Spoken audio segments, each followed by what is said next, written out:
Welcome to Head to Heart Podcast. I'm your host, Jenny Markham. This bi-weekly podcast is created to be a safe space to admit what we truly believe in our hearts. And many of us, when we take the time to truly examine ourselves, will find some sort of shame, fear, or lies hiding in there. And it is never God's will for us to stay in bondage to those. It's His truth that sets us free from them. But there's a huge difference between having biblical knowledge floating around in our heads and actually believing that it's true. Until God's truth makes its way into our hearts, nothing changes. We'll be doing a mix of solo episodes and interviews with friends who have experienced the freedom that comes when head knowledge becomes heart knowledge. The truth will set you free so you can walk every day in the freedom God desires for you. It's time to let go of shame, fear, and lies. Those aren't yours to carry. Thanks for joining us. Welcome back to Head to Heart Podcast. I'm your host, Jenny Markham. Today, I'm bringing you a wonderful guest, my favorite guest, but I guess I'm biased when I say that. My husband and I are doing this episode together today. So, Joseph, please, we have to take a moment to introduce ourselves. Let's tell them how long we've been married and then also include a fun fact in there. Go ahead. Hi, my name is Joe, and we have been married for almost 3 years. Define almost 3. It's almost exactly 2.5. Can we really jump the gun and say 3? No. It's 2.5. No, it's not 2.5. We're in December. Well, it's hang on. 2 years and 7 months. April, May. Okay, you're right. You got me. Okay, go ahead. So here's a fun fact about us. So when I married Jenny, we couldn't have a pet because of our apartment's restriction rules. And so we said, hey, once we move out of this apartment complex and wherever we go to next, let's try to find a place that allows pets. Well, long story short, we got a beautiful cat, and we got the cat 2 months old, and we named her after the movie My Big Fat Greek Wedding. My Big Cat Greek Wedding. Yeah, My Big Cat Greek Wedding. Big Fat Greek Wedding. Yeah, we named her Tula. Mm-hmm. And we brought her home, and because the people said this is a girl cat. Yeah, so, and she turned 6, and then we're like, okay. 6 months old. 6 months old, sorry. We got to get her spayed. Because we didn't want to go in the heat and all those other things. So, we took her to the vet, and then they called Jenny and said, hey, Tula's actually a boy. So we neutered him. Yes. So, that was a surprise, and it just kind of made me realize it all makes sense. Yeah. Because our cat was so high energy, mm-hmm. It loved to eat, it wants attention, it was super affectionate. Girl cats are usually just more shy and territorial. And it's funny because when we got the cat about the first few weeks, you're like, holy cow, like this is a very affectionate cat. Because mm-hmm. we wanted a boy cat at first. Because we wanted to be affectionate. Yeah. So we're like, wow, we're super blessed to have a female cat this way. Mm-hmm. Well, joke's on us. Yeah, joke's on us. So, yeah, so our cat's a boy, and we were thinking, like, are we going to change his name? What are we going to do? Mm-hmm. And we can't. What do you do after you call a cat by its name for, 5 months? 5 months, and the cat knows their name? Yeah. So we workshop a couple names for a day, and we're like, no, we're not doing this. His name is Tula. His name is Tula. That's just how it's going to be. So, he doesn't know, so. What does he know? He's just a cat. So that's our fun fact. So we lost a daughter, gained a son, same day. Correct. Yeah. Thank you for sharing that. So, Joseph has been actually requested multiple times because I have an end of the year feedback survey for this podcast. And I will link it in the show notes if anyone wants to fill it out. I would love your feedback. But there's a question on there that says, are there any guest suggestions you want for 2024 and in this upcoming year? And multiple times you've been requested, Joseph. People have been requesting you. We are really just giving the people what they want, actually, by recording this. I had to be paid a lot of money to be here. Yeah, your paycheck's coming later in the mail. But I also want to say that if you fill out that survey, just let me know. It is anonymous. So you'd have to message me on Instagram and say, hey, I completed that survey. And I will send you one of the Head to Heart podcast stickers. And the sticker says, what have you been set free from? Which is my favorite question to ask. We ask it every single episode. And that sticker is made to be a conversation starter. So put it wherever you can see, other people can see. And on then your forehead. Yeah, you can put it on your forehead. And then people won't have any choice but to recognize it and say, what have you been set free from? And you'll be like, I'm glad you asked. And then you can tell them a testimony in your life. Yeah. So that's the purpose. Please Great let me sticker. know if you want a sticker and you have filled out that survey. So now I get to ask my favorite question, but I'm changing it. This is the very first time I've ever asked, what have we been set free from, instead of what have you been set free from? So, Joseph, what have we been set free from? Well, I have been set free from pornography addiction. And I've been set free from having a lot of doubts and fear about being in a relationship with someone who had struggled with a pornography addiction. My pornography addiction started at the age of 13 years old. So I'm 28. I'm about to be 29 in about 3 to 4 weeks. About 4 weeks. Congratulations. So exciting. And so from 13 years old to 25, that was the span of my pornography addiction. And so, yeah, it's a long story, but shortening it up just for you guys is that I have attempted many, many times in that span to try to be set free through so many support groups and friends. And they just never really worked. It was good at the time in some degree where I found people that said, hey, I struggle with this. However, these were, teenagers and very young adults that were at the same level of struggle, if not more. And I kept getting into that routine thinking, I'm just going to keep finding more people. However, that never really grounded me to really understand my addiction.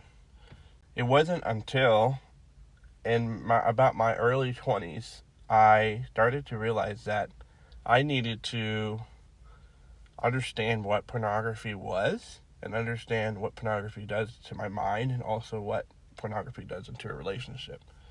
And I really intentionally sought out wise counsel, a mentorship, who is a lot older than me that struggled. I have built a very strong accountability partnership with people that were older than me, and I put in the work to retrain and reform my mind instead of just saying, hey guys, when I was younger, I sinned, I'm asking for forgiveness and I move on. But I really had to transform my mind and my thinking into holiness. And it was a journey. It took about 2 years to really be set free from that. And so the more I consistently pursued those mentorships and accountability partners that really were older than me, the more I became to be set free. And so we'd say that continued until you were about 25. And when you were 25, that's when we started dating. So you told me right when we started dating that was something you struggled with. Yep. And needed me to be aware of it, which I greatly appreciated because I did not want to go in blind. And the advice, the prayer, and the mentoring that we both received from other people in our lives at that time made that whole process of dating and talking about getting engaged and then getting married, made the entire process so much smoother. And without that, I would not have known what to do at all. Like, I would be completely in the dark, be like, I guess he's taking care of it. I have no idea. So in this episode, we really wanted to make this as a template and a help and a guide for any partner of someone who's struggling or has struggled with a pornography addiction. And I definitely picked the word partner on purpose because we wanted to so vague.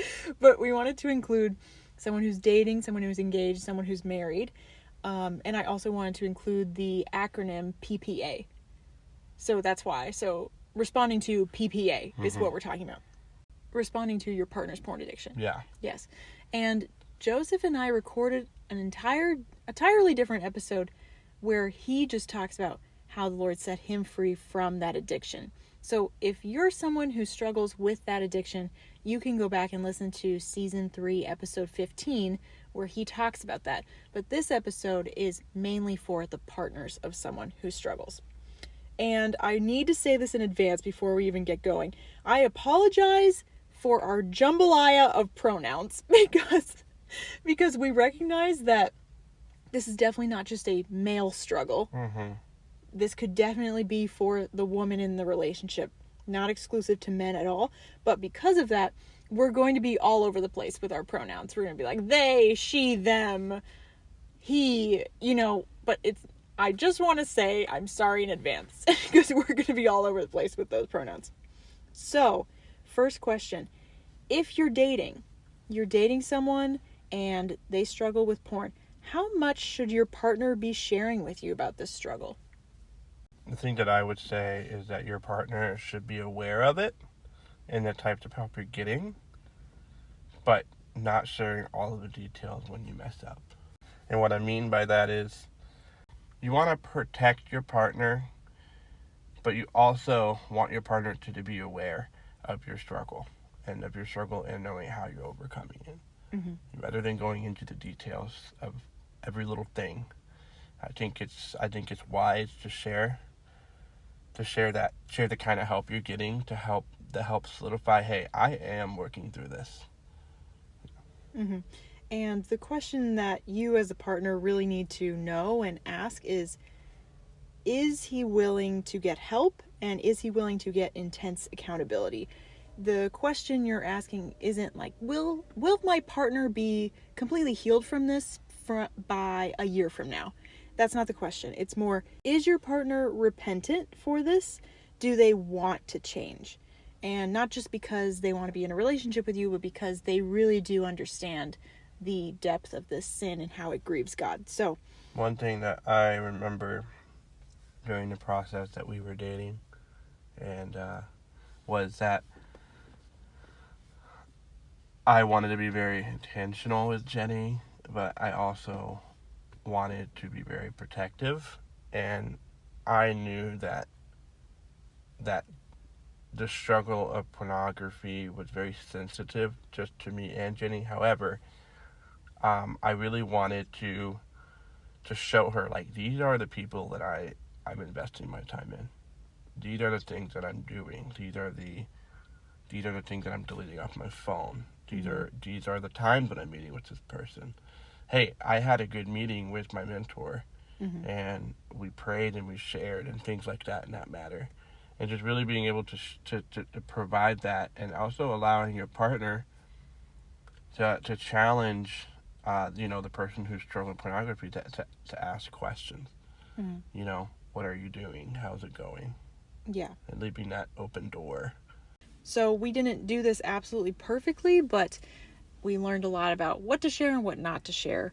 So you're not sharing details, you're not sharing the how, the when, and the why, but you're sharing, yes, I am getting help, and here's how I'm getting help. This matters a lot to me. I am repentant over this. You're not necessarily sharing every time you mess up, every time your partner sins. You're not necessarily sharing that. But let's say you're engaged. Joseph, what would you say about how much your partner should be sharing with you about this struggle if you guys are engaged? I think it's good to, especially when you're engaged, going into marriage, you are promising yourself, hey, I'm going to marry this person. Is that I hope that you would be sharing, with your partner, your struggle more often, because it's especially important as you approach marriage to know where the partner is fully. It is very sensitive, and I think that it's imperative to, in that time, to be more open and honest. I wouldn't say maybe not with every detail, But, it's different than, hey, I'm dating, for a few weeks to a month, but like we're not sure if we want to be married. But this is a partnership into marriage, and you want to be open and honest as much as possible. Mm-hmm. And the other person needs to know what they're getting into and just the progress of that healing journey. Okay, I have a question for you, Jenny. Okay, go ahead. So, if you are married, how much should you be sharing? That's a great question. If you're married, you have joined lives with them and you're living in the same house. There is a lifelong commitment there. So you should be sharing everything. If your partner messes up, they should be coming to you and saying, I sinned and I messed up. And there should be no secrets between you. Why should there be no secrets, Jenny? Well, you want to be completely open and honest with this person that you are having sex with.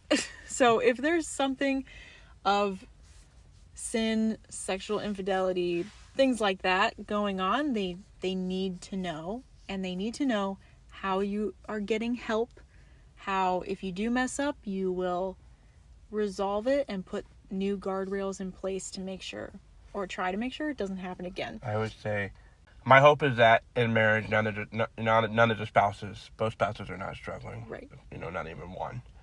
But if there is, and that if you are the person, or, or whatever, if you're the person that is struggling and you do sin and you mess up and you fall into, pornography, don't keep it a secret. Because if you keep it a secret, it just allows the next time for you to keep that a secret. Right now, it just allows it to go bigger and bigger. And then the truth will be told. Mm-hmm. And I will say this. I recorded an episode with Laura Krause at the very beginning of this year that was truly profound, truly powerful. I will link it in the show notes. It is so good.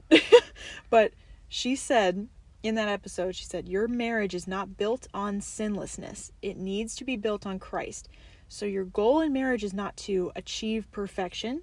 Your goal in marriage is to create such a safe landing place that when sin comes, sin will not be able to destroy your marriage. So in her saying that, it really flips the script of when you marry someone, you are not expecting perfection, because they will let you down in some way or another, whether it has to do anything with pornography or not. They're going to fail you, and you are going to fail them. So you're not expecting perfection, but your worth, your value, and your marriage needs to be built on Christ, not on if this person can keep it up long enough, or if they can avoid sin for this many months in a row. Your marriage needs to be built on Christ. And so you're creating such a safe place in marriage that if your spouse does sin in this way, they feel safe coming to you and telling you, so that they can be met with Christ's love and then make it right and be healed. Mm-hmm. And we received so many listener questions for this episode. They're good ones. So I just want to thank any listener in advance that sent in these questions. Thank you so much. They are such good questions to ponder and answer. So the first listener question was, if they say that it is in the past and will never be brought into the relationship, is it naive to trust them? Well, I will say this about this question is that I think having your partner tell you it's in the past, I would challenge that, because it's important to understand, especially if you're engaged or married, at least. Because if you go through dating and engaged and you find out this person has a pornography addiction, it's important to know in the past, what was it like, where was he at, and if you are dating and if you are engaged, either or, I think it's important regardless, because I think it's important to build trust in a relationship. I think it's also crucial to challenge your partner, to say, hey, I would like to know. And it's not because I don't trust you. I just want to be aware, and I want to be able to just come alongside of you and be able to understand like what was in your past. I think it's important to understand it was or is an addiction. And it would be really foolish for an alcoholic to say, well, I've been sober for a year, so there's no harm in keeping alcohol in my cabinet. Because the opposite of addiction is not sobriety, it is connection. Aha! So, you just have to ask yourself, is this a pattern? Have they lied to you before? Maybe they are a trustworthy person, but I would ask them, how do you know it will never be brought into their relationship? You're saying it will never be brought into the relationship. How do you for sure know that? What guardrails do you already have in place? And you should know the details of what they have done already to heal, and then what they are doing to proactively protect against possible pitfalls or temptation. You just got to know the details. You can't just take their word and say, that's fine. Is it naive to trust him? Yeah. It's not because you don't trust him. It's just important to understand the details for your sake. Right, for your sake, yeah. And I don't mean that in a selfish way. I mean, you guys are a partnership. You guys are together. And it's important, and he should honor you with that, because if he's committing yourself, if it's he or she is committing thyself to this person. Thyself, yeah. It's important to have those questions asked and clarifying. It's not because I don't trust you. It's because I want to get to know you more. I want to get to know what was it like. I think it's very vulnerable in that situation, but I think it's very rewarding if you ask those questions. It's not a matter of, hey, I don't trust you. It's a matter of, I'm investing in you, and I just want to know about your life, and I want to know about how about us going forward. The next listener question that was sent in was, how do I balance grace and also make space to process how it hurts me? Beautiful question. Wonderfully put. You first have to realize, as the partner of someone who has struggled, is that you have to realize this addiction is not about you at all. Especially since most of the time you just met and they already had this addiction. Usually it didn't start when you started dating. Usually. You have to understand that it hurts to watch the person you love take this ache in their heart, and instead of turning to God with it, they have chosen to turn to pornography. And that's why it hurts. So the correct answer was not to turn to you with the ache of their heart, because that would be saying, oh, what would fix this addiction is if he just had more sex, but like the right married kind, then it'll fix it and everything will be okay. And that's not true. That's not the correct answer. The correct answer is not to turn to you with the ache of their heart. It is to turn to God, because sex is never just about sex. There is something that is driving this addiction, and it will not be solved by getting into a healthy relationship or marriage. It will be solved with deep healing from the Lord.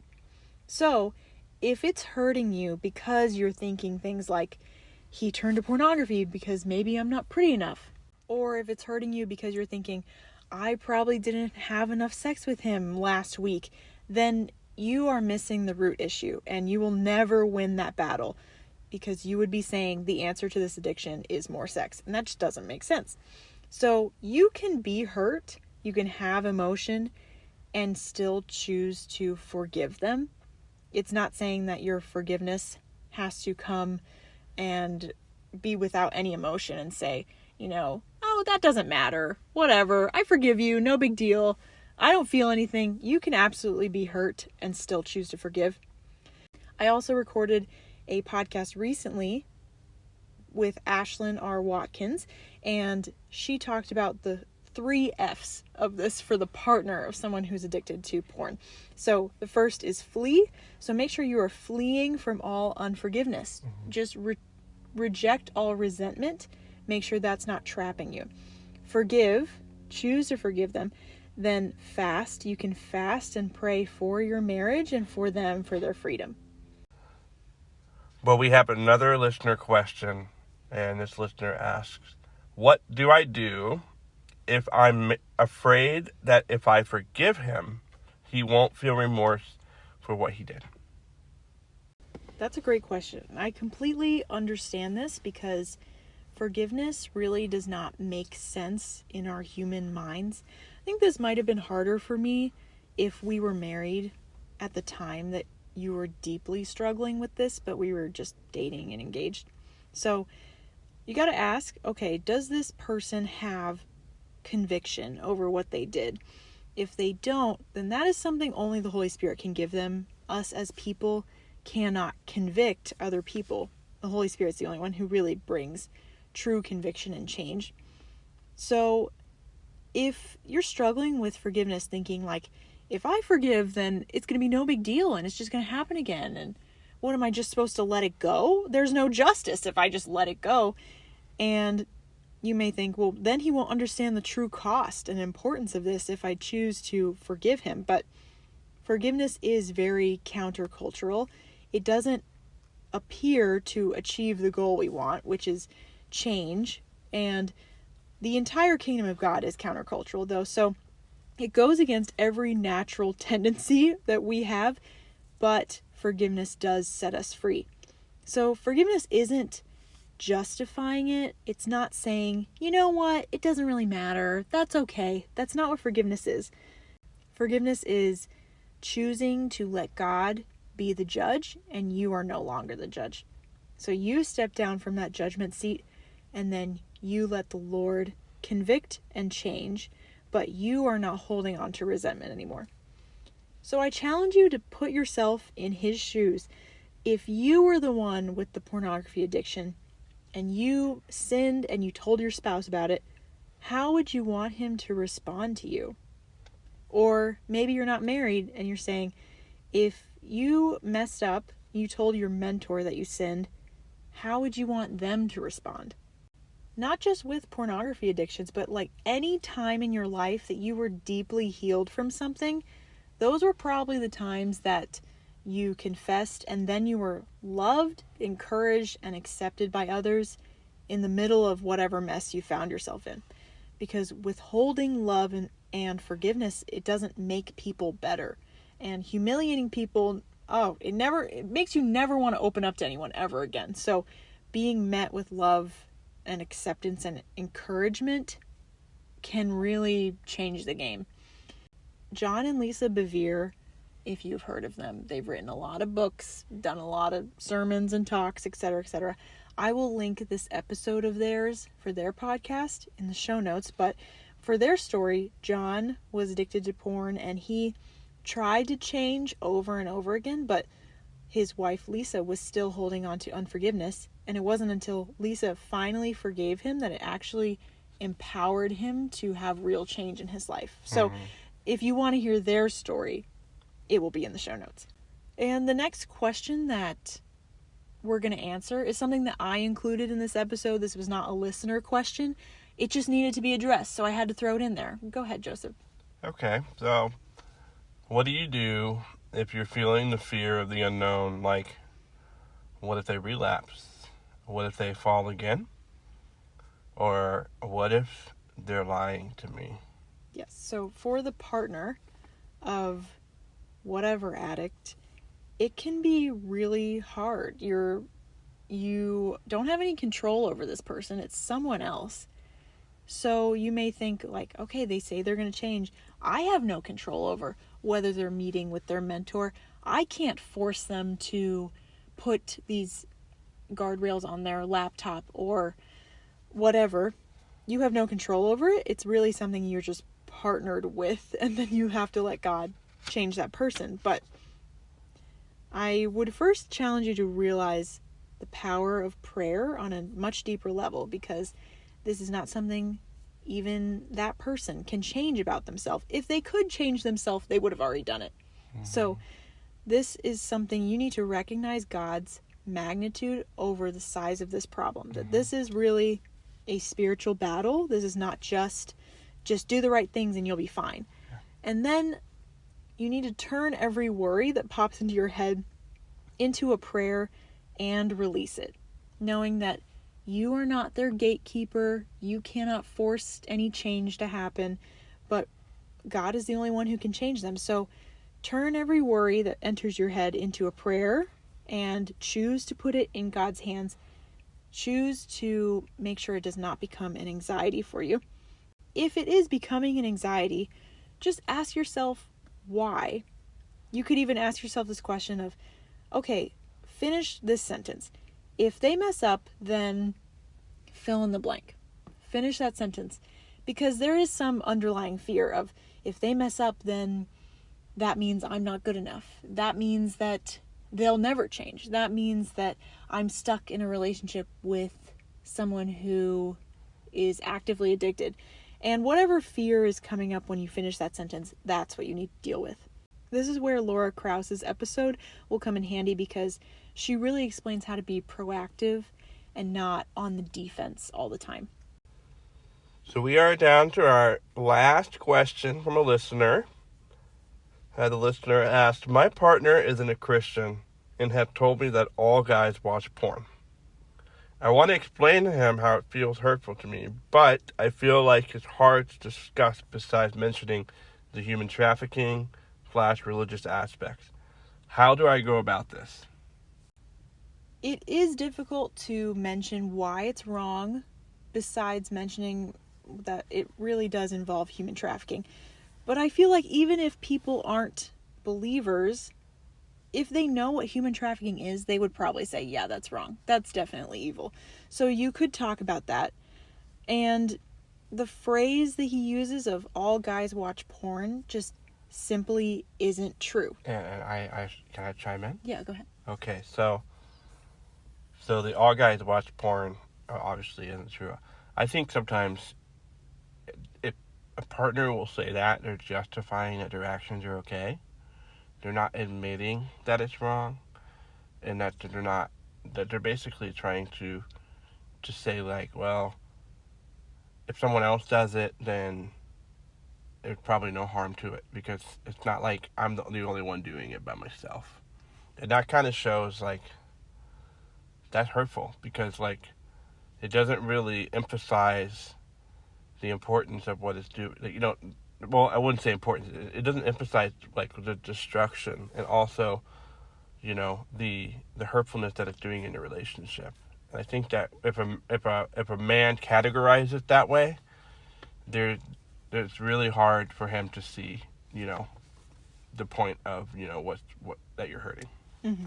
Yeah, it's just a way to justify it. And it isn't true, because you could say, okay, vast majority of people have been exposed to pornography, but the actual addiction to it, that's not everyone. Mm-hmm. And this person wrote her partner. So I'm not sure if that means that you're just dating or engaged, or if you're already married. Mm-hmm. And if you're not already married, then this could be a big red flag and would say, maybe this isn't a good match for you, and maybe this relationship needs to end, because you don't want to sign your life up to be with someone that does not share your same faith. Now, if you already are married, absolutely continue praying, because God is really the only one who can change his heart. It's not something you're able to do.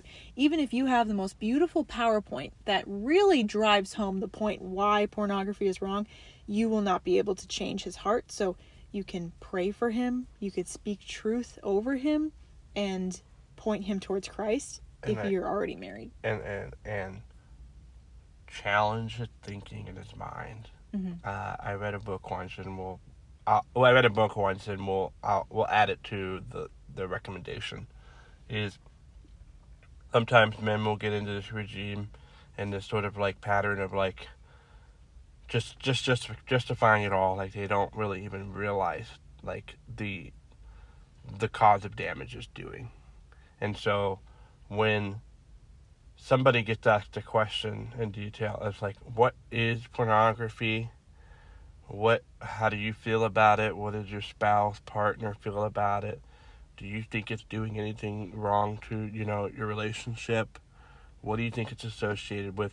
All these things that you can ask the question. And again, in my previous episode, those questions really helped me understand what porn was. Mm-hmm. Because it's just so easy to look at porn and just be an automatic regime, an automatic, thing you do every day. I mentored a person a few months ago, and just asked one of the biggest parts of the mentorship about overcoming a pornography struggle / addiction is I asked this person questions that he never even thought of. Mm-hmm. I never judged him. Obviously he was a Christian. However, I tried to ask questions that just wasn't like, oh, well, how did God think like this? You're asking the question like, how do I not include religious aspects?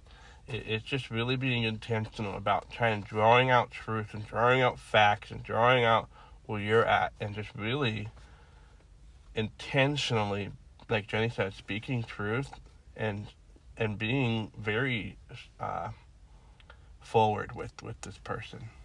I think really breaking down, because I think the enemy really just wants the mind to be numb, because he knows that once you're not numb, and once you call upon the power of Jesus, he's not going to have that stronghold over you. Mm-hmm. Yeah. But then again, we don't know if this person is married or not. Yeah. So if you're not married, then it may be time for this relationship to end. Yeah, probably. You don't want to be unequally yoked and That's true. Maybe go into this life married to someone who does not share your same convictions and values. If you are married, absolutely keep praying and pray the Lord convicts him and that he gets help. And we also sadly need to quickly address that this addiction can lead to abuse or violence in the bedroom.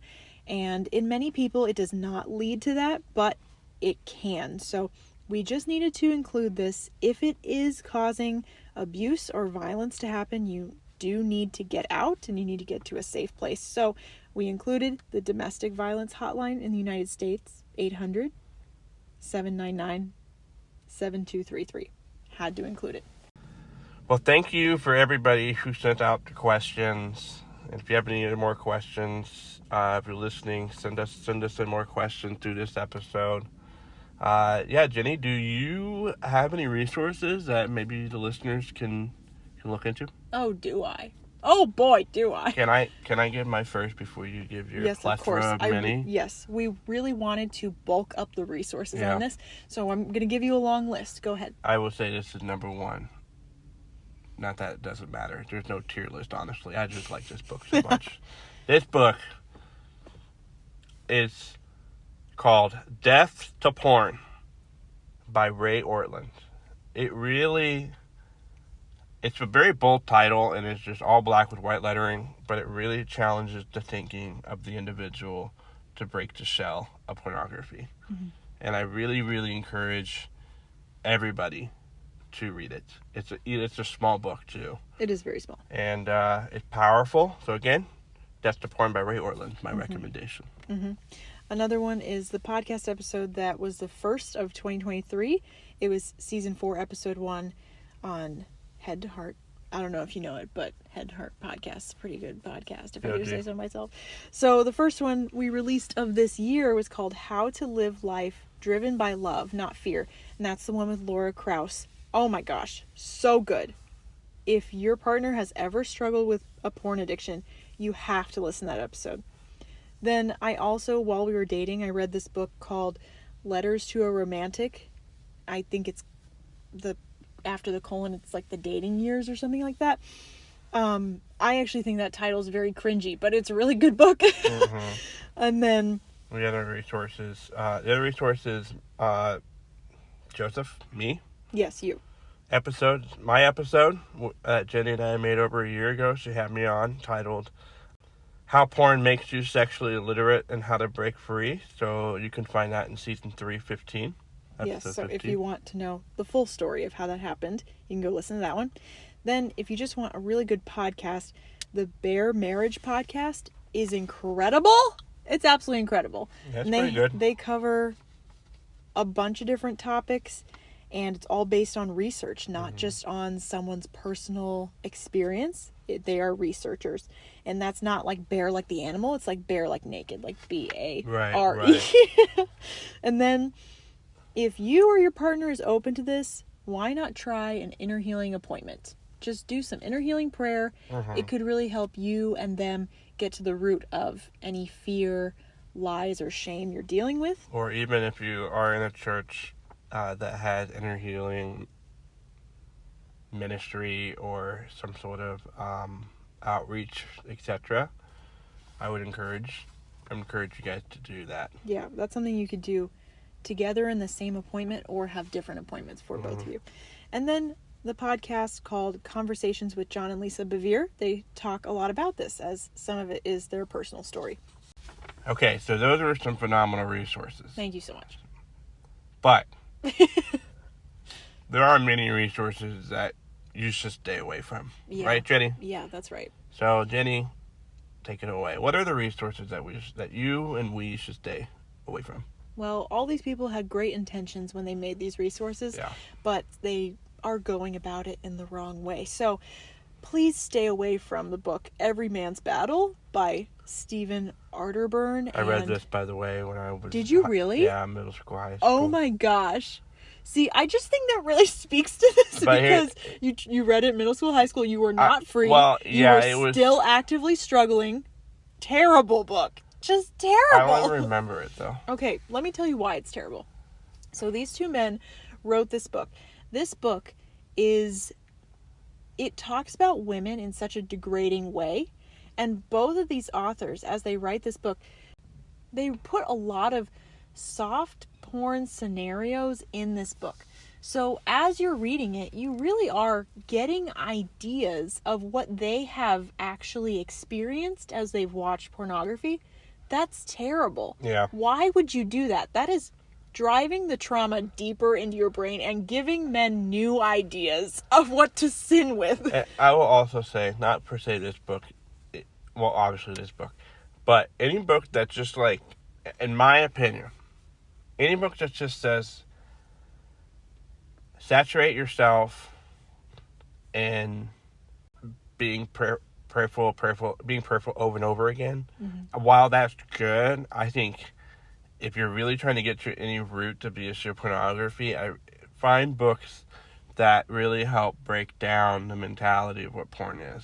Yes, and why you're addicted. Don't just really look into a book as like, I'm going to look at this verse that says I'm struggling with lust. I'm going to pray it over and over again. Yeah. While that's good, Scripture is very important and very good, and it definitely has helped me and many millions of people. But it's important that you are very aware of what the message of the book is. Yes, and in Every Man's Battle, they never refer to women as people made in the image of God. They literally use words like, what are you going to do when the pretty blonde bombshell walks your way in a bikini? Things like that. They just say that over and over. And then also they really tell you what not to do instead of what to do, how to actually get free. I would also stay away from any resource that really puts it on the other partner in the relationship to be the gatekeeper. So if a resource like a podcast or a book or an article is saying, well, you know what would really help if the wife is more giving of herself to her husband, or because if she doesn't have sex with him enough, then of course he's going to look at porn or have an affair. And if you do these things, this will help him not turn to pornography. That you should stay away from, because you don't have control over another person's actions. You're not the person who is supposed to keep him away from sin. That is between him and God, and you're not in charge of making sure he does not sin like that. Then also, I had to throw this out there because it is out there on the internet for anyone to see.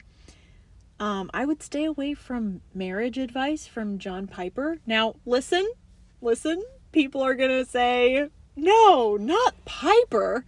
He would never say something like that. Listen, there are teachings and videos out there of a sermon he preached where he just said, if there's violence going on, the woman may just have to endure being beaten for a night. John Piper actually is so against divorce. Yes. And, of course you don't want to get divorced. Completely understand that. And there are a lot of unbiblical reasons to get divorced. But he is so against divorce that he actually justifies a lot of terrible things that could qualify for a biblical divorce because he wants to avoid that so badly. So he's advising people, just put up with abuse, put up with violence, pray through it, be kind, it'll be fine. And so I would stay away from any of that. So I'm going to link the video of him saying that in the show notes, because some of you aren't going to believe me and some of you are going to be like, no, not the pipes. No, not the pipes, Meister. I love that guy. He wouldn't say something like that, but he did. He did, and we need to have discernment. Yeah. So and I love the pipes, but I know. It's pretty shocking. I know, it is shocking. And we're all on a path. We're all on a journey. We're all on a journey of getting to know God more. So that's all I have to say about that. That's true. Mm-hmm. Well, Joseph, thank you so much for giving the people what they wanted and becoming the guest once again. It is just such an honor. Well, thank you. And I will not be paying you for this. Well, that's okay. No, I thank you for having me on the podcast. Thank you for the thousands and millions that have requested me to be here. Put a lot of strings to be here. We pulled a lot of strings for you to be here. Yeah, I didn't just take a Thursday night. I had a lot to do. I'm just kidding. No, I really enjoyed being here, and I would just continue to be strong and continue to fight, because it's important, not just for you, but also your partner, and if you're married, your marriage. Mm-hmm. Yep. And if you have any follow-up questions that did not get answered in this episode, a great place for you to ask me those questions is on my feedback survey. Yeah. So if you're like, well, you covered everything except this one thing I really need to know, please put it in that survey and we will definitely make sure to answer it in the new year. So that's all I have to say about that. Joseph and Jenny signing off. Markham's out. Peace. Peace. Thank you so much for listening to this episode of Head to Heart Podcast. It's a joy to record them and a joy to have you listen. Since you're a dedicated listener and made it to the very end of the episode, I have 2 gifts for you. One is that I have a free resource linked in the show notes for you. It's a resource created to help you take the truth you've learned either in this episode or in a previous one and apply it to your life. The second gift I have for you is access to my seasonal playlists. Every season, summer, fall, winter, spring, I create a regular playlist and a worship playlist that will be ongoing throughout the season. And you'll be able to follow it on Spotify if you need some good boogie tunes. Because let's be honest, in another life, I would have been a DJ. So you now have full access to meet all your seasonal music needs in the show notes. As always, I love hearing from you. So follow me on Instagram and send me a DM of how this episode impacted you. The handle is headtoheart_podcast. And if you would be so kind, leave a 5-star rating and review on Spotify, Apple Podcasts, or the website.